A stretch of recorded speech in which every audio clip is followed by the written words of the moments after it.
Welcome to the Coach's Corner, brought to you by Pulaski Electric. I'm Steve Pierce, your host. Along beside of me, Bobcat head football coach Walt Smith. Last Friday night, the Bobcats had a big homecoming win against Cascade champions from Bedford County. 38-24, the Bobcats victorious, Coach.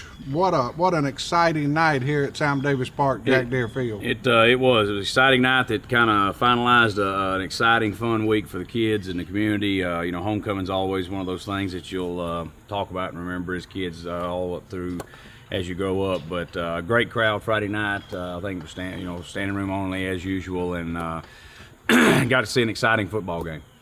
Before we get into the football game, let's touch a little bit more about homecoming. I think sometimes being born and raised in Giles County, we take for granted that everyone does homecoming with the floats and the parade around town, around the square. The people in Pulaski don't know how lucky they are to have that. Most schools don't have that. Yeah, a lot of schools, places I've been, don't do it the way we do it. They don't have the festivities that we have. Don't have the support that we have to have those festivities, and again, it was just a great week. And also in the Bobcats from Bridgeforth came over. South Giles Eagles came over. The cheerleaders.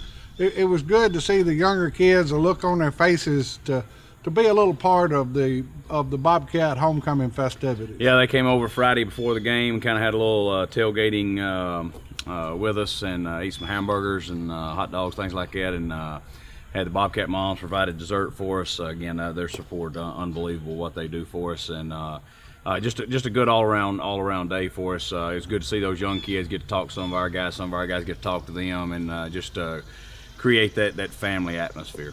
There you go, Coach. Well, getting to the ball game, Cascade come in District 4, and they've been throwing the ball a whole lot. They had a little different game plan when they started the ball game last Friday night. Yeah, the little running back they had a really good night. I thought the quarterback ran the ball well for them. They actually ended up having several more runs than they did passes, which was opposite of what they'd been doing in the past. So, again, you try to take what the other team gives you during games, and they felt like they were had the box numbers and had some success running the football early on, and were able to sustain that a little bit. Defensively, I thought we did a lot better job the second half coming out, and they only had the one drive the second half, and other than that, I thought we played really good on defense. Coach, we've been talking about it up until last Friday night. The Bobcats getting off to a good start. Finally, the Cats take the opening drive and put points on the board. Yeah, getting first quarter points is big. It's we come out of the gate and hit two big passes early, and just to kind of get things rolling a little bit is definitely good. I thought we had a lot better week at practice. I thought we warmed up a little bit better last Friday, and you could tell it by the way we come out of the gate. Coach, let's break down your offense a little bit and sort of tell me where you think they are now as compared to the start of the season. We'll start with the offensive line.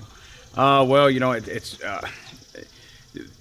kind of I don't want to say different team, but Friday night we were a different team than what we were when we started the year. Starting the year, we were going to be a run first team and throw it, get matchups by running the football. But last Friday we kind of turned into a team that throws it and then runs it after we get up and after they soften up front. But we from what we can understand, find out, I think we broke a few school records last Friday night. We had 600 yards total offense, 422 through the air.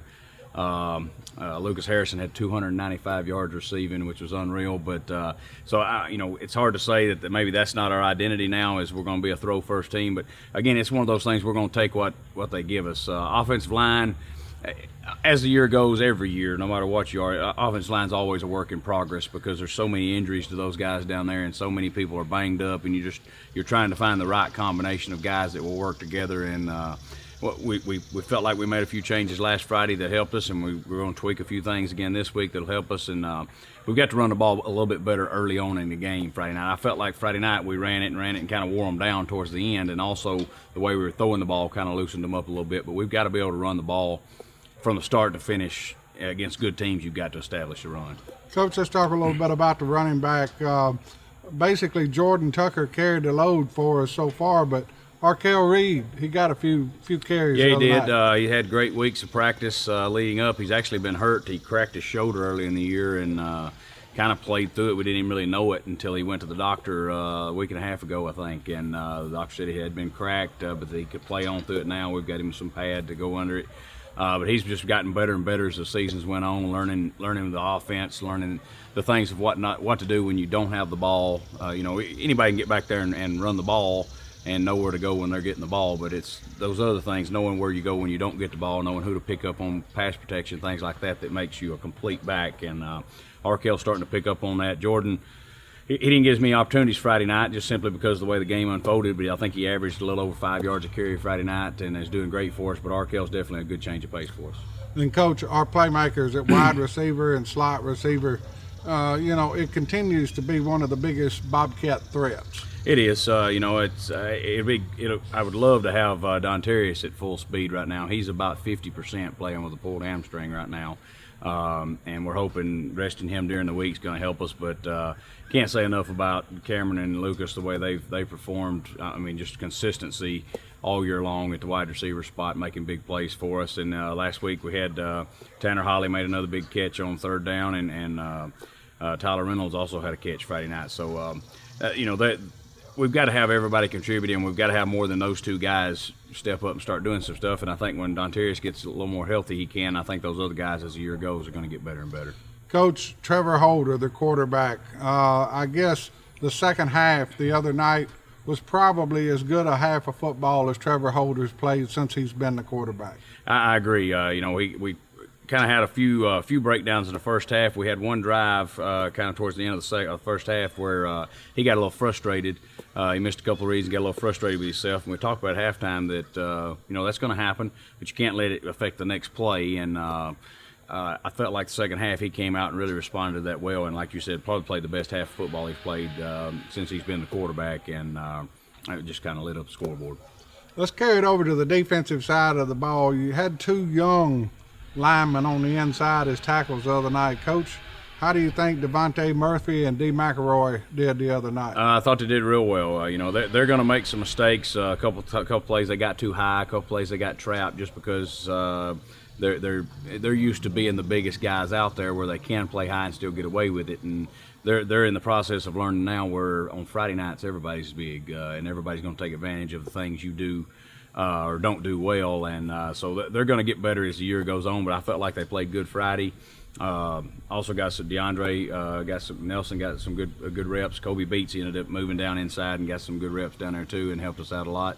And even saw Deron Valentine, who's been playing mostly offense, move over and play a few reps for us at the end and really helped us out Friday. And Trey Turner, Coach, he's doing such a good job moving him to the outside. Yeah, I feel like that's where he just makes us so much more athletic on that edge out there that teams are going to have a harder time getting to the edge. He's still learning the position as well, some of the nuances of how to read the blocks and things like that, but he'll just get better as the year goes too. Let's talk about the linebacking core. I thought Friday night Nathan got his first start at middle linebacker and moved Boone kind of to an outside linebacker, back kind of sort of to where he played last year a little bit, but still with that inside guy in certain sets. And thought those two played really well. Quantez came in halfway through the first quarter there, and I thought he played one of his better games also. I think moving him back inside into that middle, kind of getting him out of space more is helping him. He's more of that plugger type linebacker, and I think putting him back in there in the middle is going to help him a lot. Jordan Tucker and Tyler Reynolds continue to split time at the other outside linebacker, and both of them are going to do time. And I think Arkell's going to be a guy that's going to get some reps at that position as the year goes too. Back at the corners and the safety position, still the strength of our defense. I think so. Again, I think Nate Oslip just continues to get better week in, week out. He's more of that hybrid guy. Sometimes he'll play outside linebacker, and sometimes he'll be back there at safety. So he's kind of that strong safety hybrid type guy. We moved Doc to corner last week, and Tanner Holly got his first start at free safety. I felt like that worked out well, and I felt like Blake Gentry actually coming in and playing, even though he didn't get to start, maybe played his best game of the year as well. So definitely got some guys that are kind of coming into their own back there, and I feel like they'll get better as the year goes too. Coach, twice the Bobcats go for two on extra points. I don't think it was designed, but rather it was what the defense give us. Yeah, we kind of put that in just to kind of liven our special teams up and let the kids, have a little fun with what we're doing on special teams. And Lucas he's the guy over the ball there, and he's got a call. He counts the numbers. If they give us numbers one way, we run it one way. If they give us numbers the other way, he goes that way. And if it's pretty even, then we just call him back in and kick it like we did one time also. But it definitely has. People have to prepare for that now for us, because they know we'll do it, and they know we're going to be successful at it when we do it. I think it's something that's going to be really hard to talk. And in my opinion, Friday night, those 3 points we got with the 2-point conversions, 2 faking the field goals, and then 1 that we just lined up and got. It's like kicking a field goal in the game. It's like an extra drive you get there with those 3 points you get. So I think it was big in the course of the game. And the last I want to talk about Griffin Birdsong. Griffin, the senior kicker, such a great young man, and he's just done a really fantastic job on extra points, and he just seems like he gives you all he's got every game. He does. The one punt we punted Friday night, I thought it was a real good punt. The thing I've really liked about his punts this year is whatever he nets, his gross and net are exactly the same. I think we're actually after returns, they're minus 1 yard more than his punts. So they're not going to be returnable punts. He kicks them away from the guy. He kicks them high. They're good coverage kicks, and he does a good job for us in the kicking game. Well, there you go, Coach. Bobcats 38-24 victory over the Cascade champions on homecoming. This week, Coach, a whole different animal. The Bobcats, travel to Bedford County to Shelbyville to take on the Shelbyville Golden Eagles at Shelbyville, 7 o'clock this Friday night. Preseason, Coach. Shelbyville had a lot of players coming back. We know they're a very good ball team. Sort of like the Bobcats. Neither team has sort of put it all together for 4 quarters. Yeah, they were the preseason in District 8 AAA to win that district this year, because they had their quarterback who had a really good year last year.